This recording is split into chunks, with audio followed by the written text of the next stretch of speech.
On today's digital segment, I'm going to show you how to make some beautiful cards by printing on transparencies. I started with a photo of cactus to make this card, and you can see that the transparency is lifted up off of the base card, and that gives it a lot of dimension. So let's go to the computer and find out how I did this.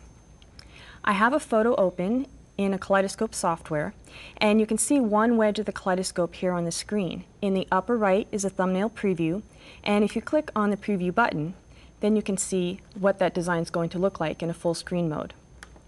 I actually want a square shape for this Kaleidoscope, so I'm going to go to the template selector and scroll down until I find a square. And you'll notice that the template shape is going to change in the workspace here.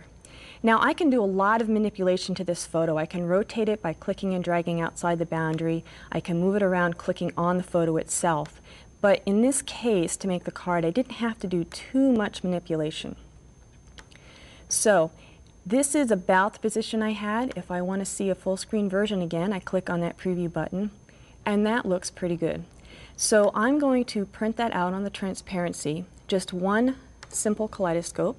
So print the kaleidoscope, fairly small size, and don't need any margins, and click OK. And then set the printer dialog to print on transparency. Now let's go to the printer and see what came out. In this case, we just have a simple kaleidoscope, and in fact, I could cut that sheet again if I wanted to and put it through the printer again so that I'm not wasting too much stuff. When you cut it out, you want to make sure that you have enough space around the kaleidoscope design so that you can actually adhere it to the cardstock that you're going to be using. I like double matting because I think it gives a more finished look, and so I've cut two mats, slightly smaller holes, and you just layer the kaleidoscope behind it, attach that with adhesive, and then use a foam adhesive to make it dimensional, pop it up off the card base. So let's look at a couple other cards that I've created in about the same way. This one actually is almost exactly the same way. This one is a circle, and it flips up with a piece of paper behind it. This one's the same way. I created a frame using the kaleidoscope and stamped a saying in the center.